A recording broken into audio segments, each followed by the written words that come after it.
अब यहां पर सर हिला रही है मेगा। मैं आपको वही ट्रिगर आप दीजिए, अभी तो और वरिष्ठ पत्रकार बैठे हैं, आपकी जानकारी क्या है? जानकारी तो सच में संदीप जी इस बारे में किसी को नहीं नाम तो तय किए जा रहे हैं ना, चर्चाएं चल रही हैं, कौन सबसे ऊपर चल रहा है। देखिए, अगर जैसे उन्होंने कहा कि अगर इन 4 नामों में ही सीमित रखेंगे तो शायद, और मुझसे आप पूछ रहे हैं, तो मैं अपनी उंगली में रखूंगी धर्मेंद्र प्रधान पर। मुझे लगता है कि इन 4 में से अगर कोई नाम रेस करता हुआ आगे जाएगा तो वो धर्मेंद्र प्रधान का है। 2-3 बातें हैं यहाँ पर। जिस तरीके से हरियाणा में हारी हुई पार्टी को उन्होंने जितवाया है, हारी हुई बाजी जितवाई है, इसमें कोई शक नहीं। हारी हुई बाजी, और किस तरीके से जितवाई है, बाजीगर साबित हुए। वो बाजीगर फिल्म का डायलॉग उन पे काम धर्मेंद्र प्रधान जी को पिछले हरियाणा के चुनाव, जब चुनाव होने वाले थे उसके पिछले 2 महीने से बहुत क्लोजली ट्रैक कर रही थी मैं, और जिस तरीके से उन्होंने काम किया है हरियाणा में, मतलब ये मैं थोड़ी जानकारी यहाँ पर हम दिखा भी रहे हैं दर्शकों।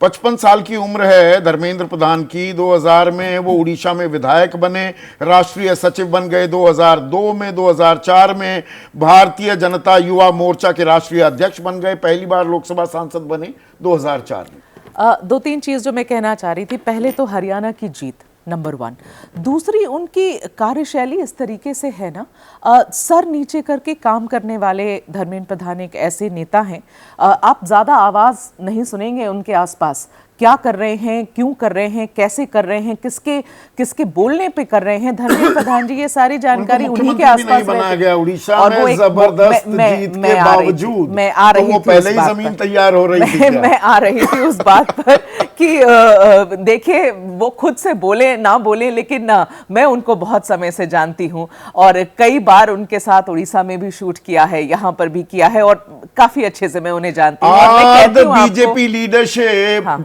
Planning to do a Manoj Sinha on Dharmendra प्रधान।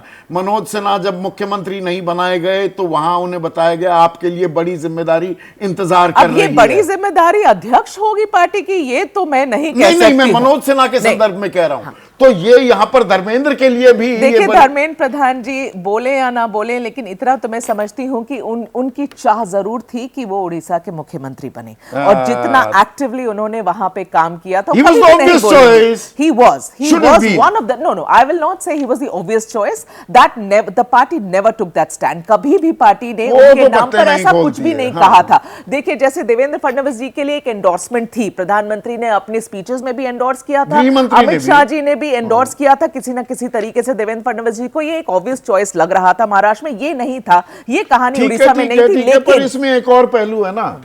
अब धर्मेंद्र, आपके हिसाब से कौन बनने वाला है राष्ट्रीय अध्यक्ष? मेरे हिसाब से तो पहली बात तो यह है कि इस समय कौन अध्यक्ष बनेगा इसका हिसाब लगाना हम सबके लिए मुश्किल है, जैसा मैंने कहा। लेकिन मेरी जो थोड़ी बहुत जानकारी है उसके हिसाब से इन 4 नामों में से कोई नहीं है। इन 4 में से कोई नहीं ना।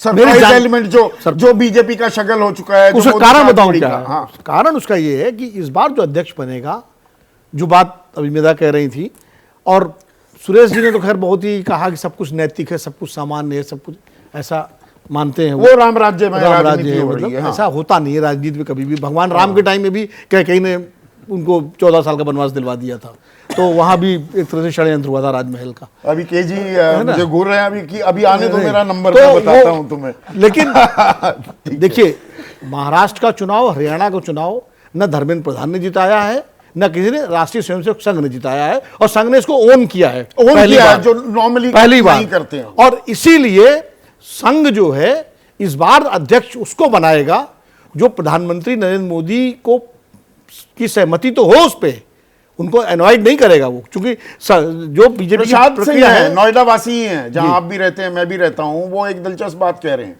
वो कह रहे हैं लोकसभा चुनाव में बहुमत नहीं मिलने के बाद मोदी और शाह की तो नहीं चलने वाली है, जाहिर है आरएसएस की पसंद का ही अध्यक्ष होगा। वही मैं कह रहा हूं कि आरएसएस की तरफ से इस बार ये होगा कि अध्यक्ष वो बने जो जिस पर आपत्ति मोदी और शाह को ना हो। लेकिन कह रहे हैं वो राजनीति को बहुत ही साधारण चीज मान रहे। मोदी और शाह की नहीं चलेगी तो किसकी चलेगी? नहीं, यही तो फाइनल मुहर सिर्फ आरएसएस लगाएगा। नहीं, मैं जो बोल रहा हूँ अलग अलग व्यूज मेरा। देखिए, जब सुरेश बैठे हुए हम लोग उस समय कवर करते थे बीजेपी, अटल जी के जमाने में अटल जी, अडवाणी जी और संघ, ये 3 तय करते थे, और उसमें भी तीनों का वो लिया जाता था। और राजनाथ सिंह कैसे बने हम लोगों को मालूम है, गडकरी कैसे बने, वो सारी चीजें इतिहास है। लेकिन संदीप एक हाँ।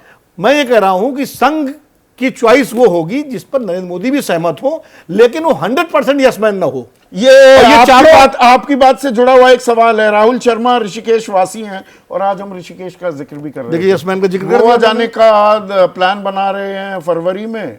विनोद भाई मैं कह रहा हूं नहीं, आपको ऋषिकेश या हरिद्वार जाना चाहिए। गोवा नहीं, मैं गोवा भी जाऊंगा, ऋषिकेश भी जाऊंगा। अभय दुबे के लिए छोड़ देना चाहिए। पर सवाल जो है वो नया अध्यक्ष मोदी शाह का यसमैन और आरएसएस का बेहद करीबी होगा। मनोहर लाल खट्टर बनाए जा सकते हैं। संदीप भाई आप चौंकेंगे जब वो नाम आएगा और हम भी चौंकेंगे।